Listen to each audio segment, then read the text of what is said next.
உலகெலாம் உணர்ந்த ஓதற்கரியவன் நிலவுலாவிய நீர்மலி வேணியன் அலகில் சோதியன் அம்பலத்தாடுவார்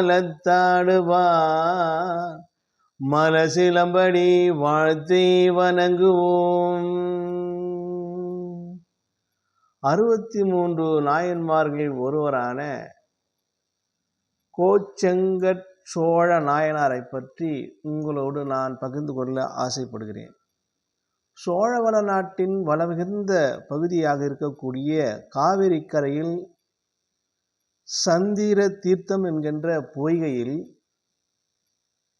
வெண்ணாவல் மரம் அடியில் சுயம்பாக தோன்றிய ஒரு லிங்கத்தை அணிதினமும் அங்கு இருக்கக்கூடிய வெண்மை நிறம் கொண்ட ஒரு யானை தும்பியால் தண்ணீரை முகர்ந்து சிவபெருமானுக்கு அர்ச்சனை செய்வதையும் மலர்த்துவதையும் அணிதினமும் இது மேற்கொண்டது. அந்த யானை இப்படி நாளொரு மேனியும் பொழுதொரு வண்ணமாக இது தொடர்ந்து தொடர்கதையாக இறைவன்பால் தவக்கோலம் பூண்டு அந்த யானை அர்ப்பணித்து வருகிறது பூஜையை. இத்தருணத்தில் அந்த சிவலிங்கத்தின் மீது, அந்த நாவல் மரத்தின் மீது ஒரு சிலந்தி அழகான ஒரு பந்தல் போன்ற ஒரு நாவினால் பின்னி கூட்டை ஒன்று அமைத்து வருகிறது. சிவலிங்கத்தின் மீது, சிவபெருமான் மீது தலைகள், இழைகள், காய்கள் எல்லாம் மேலே விழக்கூடாது, தூசி படியக்கூடாது என்ற உயர்ந்த குணத்தோடு அந்த சிலந்தி செய்து கொண்டமையால் இந்த வெண்ணிற யானை வந்து பார்க்கிறது. யாதும் புரியாமல் சிவபெருமானுக்கு இடையூறாக இது போன்ற ஈழ்நிலை செய்திருக்கிறது இந்த சிலந்தி என்ற கருதி உணர்ந்து அந்த சிலந்தியின் கூட்டை துதியால் புடுங்கி எரிகிறது. அந்த சிலந்தி பதவிக்கிறது. நான் சிவபெருமானுக்கு சிவதொண்டு செய்ய இந்த கூட்டை நான் கட்டினேன், பாதகன் இவன் வந்து என்னை தடுக்கிறானே, நிந்திக்கிறானே என்று ஒரு நாள் அல்ல, 2 நாள் அல்ல, இதே போன்று கூடு கட்டி சிவபெருமான் தழை மீது படாமல் வண்ணம் இருந்தது. இப்படி கூட்டை கலைத்து தினமும் கலைத்து கொண்டு யானை பூஜை செய்கின்ற போது இந்த பூஜையை அறியாது இந்த சிலந்தி என்ன சொன்னது, நான் சிவபெருமானுக்கு தொண்டு செய்பவன் அல்லவா, என்னை இழிநிலை செய்தாயே என்று துதி கையின் உள்ளே நுகர்ந்து உள்ளே தலைக்கு ஏறிய இந்த சிலந்தி கடித்து நுறுக்கின்ற போது இந்த யானையும் வெண்ணிற யானையும் துதிக்கையை எடுத்து தரையில் அடித்து மாண்டு போனது. ஆவது சிவதொண்டே பெரிதொன்று உயர்வொன்று நெறிகொண்டு வாழுகின்ற மனிதர்களிடத்தில்தான் சிவபெருமான் வருவார் என்பதல்ல, அனைத்து உயிர்களுக்குமாக அருள்பாலிக்கக்கூடியவனாக தான் இறைவன் இருக்கிறான். ஆகையால் சிவபெருமான் காட்சியளித்து இருவரையும் ஆசி கூறி சிவகணங்களில் ஒருவராக இருக்க வேண்டும் என்று இந்த யானையை கைலாயம் அழைத்து கொண்டார் சிவபெருமான். இந்த பூவுலகில் மீண்டும் பிறந்து சோழ வம்சத்தில் பிறப்பாய் என்று சிலந்திக்கு அருள்பாலித்தார். சிவபெருமானில் அருளாசி பெற்ற சிலந்தி இப்படி ஒரு நிகழ்வு நடந்தது. இப்படி ஒரு நிகழ்வு நடக்கின்ற போது சோழவள நாட்டில் சீரும் சிறப்புமாக ஆட்சி செய்து கொண்டு வரக்கூடிய ஒரு சோழ மன்னனாக திகழக்கூடியவன் தான் சுபேதன். இந்த சுபேதேவன் ஆட்சியில் வன்மையும் இல்லை, வறுமையும் இல்லை. அந்த சுபேதேவனுக்கு கலாவதி என்ற ஒரு மனைவி. இருவரும் சிவபெருமான் மீது அலாதி பற்று கொண்டு அன்பு கொண்டு அவரை துதிபாடி அணிதினமும் பூஜை செய்யக்கூடியவர், சிவபூஜை செய்யக்கூடியவர் இந்த சுபதேவனும் கலாவதி அம்மையாரும். இருவரும் சிவதொண்டே பெருதொண்டு வாழ்க்கையை வாழ்ந்தார்கள். இப்படி ஆனால் இருவருக்கும் திருமணம் ஆகி வெகு நாளாக குழந்தை பிறக்கவே இல்லை.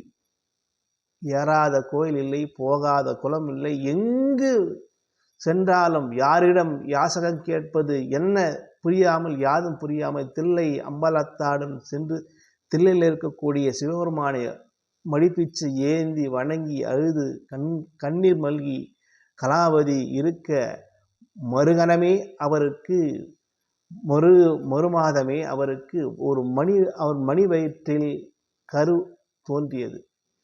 இந்த கரு உண்டான போது அந்த எல்லையற்ற சுவதேவன் மகிழ்ச்சி அடைகிறார். இந்த சுவதேவன் மகிழ்ச்சி உள்ள பூரிப்பை அடைந்து அவைக்களத்திருக்கக்கூடிய உயர்ந்த ஜோதிட வல்லுநர்களெல்லாம் பார்த்து அழைத்து, என் மகன் எப்படி இருப்பான், எப்படி என் மகன் நாடாளுவான் என்று வாத பொருளாக சொல்லுகின்ற போது அங்கே இருக்கக்கூடிய ஜோதிடர்கள் வல்லுநர்கள் எல்லாம் கட்டமாக ஆய்ந்து பார்க்கின்ற போது, உன் மகன் பிறப்பான், ஆனால் நாங்கள் சொல்லுகின்ற நாழிகைக்குள் பிறந்தால் அவனுடைய வாழ்க்கை மேம்படாது. அவன் குறித்த நேரத்தில் ஒரு நாழிகை பிறக்கின்ற அதிகப்படியான நாழிகை பிறந்தால், அதிகப்படியான நாழிகை எதிர்கொண்டு மனைவி பிறந்தால், அதற்குள்ளே பிறந்தால் உங்கள் மனைவி அந்த குழந்தை பிரயோஜனப்படாது. ஆனால் ஒரு நாழிகை கழித்து பிறந்தால் அந்த குழந்தை ஈரேறு புவனங்களையும் ஆழ்வான், அப்படி வல்லமை பெற்றவனாக இருப்பான், போர் வீரனாக இருப்பான் என்று ஜோதிட வல்லுநர்கள் சொல்ல, இந்த கலாவதி அம்மையார் முழுகாமல் இருக்கிறார். அப்படி இருக்கின்ற போது ஒரு நாழிகை கழிக்கத்தானே என் மகன் பிறக்க வேண்டும், இந்த பூவலை ஆள வேண்டும் என்று அறிகிறார், உணர்கிறார். அனைத்து ஊழியர்களும் சொல்லி என்னை தலைகீழாக தொங்க விடுங்கள், ஒரு நாழிகை கழித்து என்னை அவிழ்த்து விடுங்கள் என்றார். இந்த பிரசவம் காத்த மங்கையரெல்லாம் ஒன்று கூடி தலைகீழாக தொங்க விட்டார்கள். தொங்கவிட்டு ஒரு நாழிகை கழித்து குழந்தை பெறுகிறது. அந்த குழந்தை செந்நிற கண்களோடு பிறக்கிறது.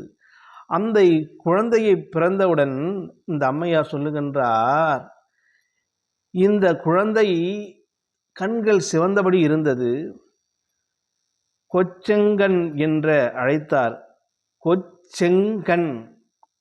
கோச்செங்கன் என்று அழைத்து முத்தமிட்டு அவனுக்கு முத்தமிட்டு அரவணைத்து அன்பு பாராட்டினார். அப்படி சில நிமிடங்களே உயிரிழந்தது. அந்த தலைகீழ் கட்டியதால் அந்த அம்மையார், கலாவதி அம்மையார் இறந்து போனார். இதை கண்ட இந்த சுபேதேவன் ஆர்ப்பரிக்கிறான், அழுகிறான், பொருளுகிறான். தன்னுடைய ஆசை மனைவி இறந்து விட்டாலே என்று கண்ணீர் மல்கிறான். அந்த குழந்தையை கையிலேந்தி வளர்த்து வருகிறான். இந்த நாளொரு மேனியும் பொழுதோறு வண்ணமாக வளர்கின்ற போது இறைவன் சோழ நாட்டில் பிறப்பான் என்று அருள் பாலித்தானே சிலந்தைக்கு, அந்த சிலந்தையின் உருவமாக இந்த கோச்செங்கட் சோழன் அமர்ந்தான். கண்கள் சிவப்பாக இருக்கும் கோச்செங்கட் சோழன் தன்னுடைய முற்பிறவி ஞாபகம் வந்து விடுகிறது. ஆனால் இந்த சுபேதேவன் சில காலம் இருந்து கோவிலில் இருந்து சிவபதம் அடைந்தார். ஆனால் இந்த முற்பிரிவு சிலந்தியாக இருந்த நாம் இருந்தோமே என்று அறிந்தான், உணர்ந்தான். பல சிவாலயங்கள் கட்டினான், அன்னதானம் போட்டான், அன்னச்சாத்திரங்கள் அனைத்தும் எழுப்பினான். எம்பெருமான் சிவபெருமனுக்காகவே 70 சிவாலயங்களை அமைத்தான். திருமாலுக்கு 3 ஆலயங்களை அமைத்தான். இப்படி சிவதொண்டே பெரிதொண்டு வாழ்க்கையை எதிர்கொண்டு நெறிகொண்டு வாழக்கூடிய ஒரு மிகச்சிறந்த மன்னனாக விளங்கினான். இவன் முன்பிறவி எப்போது வந்ததே அதே இடத்திற்கு செல்கின்றான். இந்த திருவலங்காட்டிற்கு சென்று அந்த நாவல் மரத்தடியில் திருவலங்காவில் உள்ள ஆலயம் எழுப்பினார். அந்த ஆலயத்தில் ஏனை நுழையாதபடி சிறு வாயிலை அமைத்தான். இப்படி சிவதொண்டு பலவாறாக செய்தான். தில்லையில் இருக்கக்கூடிய தில்லை அம்பலத்தானை வணங்கினான். தொழுது வணங்கி அவன் நற்கதி அடைந்தான். இப்படி சிவதொண்டு பெரிதொண்டு வாழ்க்கையில் எதிர்கொண்டு வாழ்ந்த இந்த கோச்செங்கட் சோழ நாயனாருக்கு 63 நாயன்மார்கள் வரிசையில் சேக்கிழார் வருகிறார். இந்த 63 நாயன்மார்கள் இவரை பதிவு செய்கிறார். குரு பூஜை என்பது மாசி மாதம் சதய நட்சத்திரம். அவர் அவதார ஸ்தலம் என்பது உறையூர், முக்தி ஸ்தலம் என்பது உறையூர். இவர் குரு பூஜை நாள் அன்று, மாசி மாதம் குரு பூஜை நாள் சதயம் நட்சத்திரம் அன்று அனைத்து பக்தர்களும் கூடி அவரை தொழுது வழங்குகிறார்கள். நானும் இந்த கோச்செங்கட் சோழனார் நாயனாரை வணங்கி சிவபெருமானை வணங்கி உங்களிடமிருந்து விடைபெறுகிறேன். நன்றி, வணக்கம், அன்பு நண்பர்களே.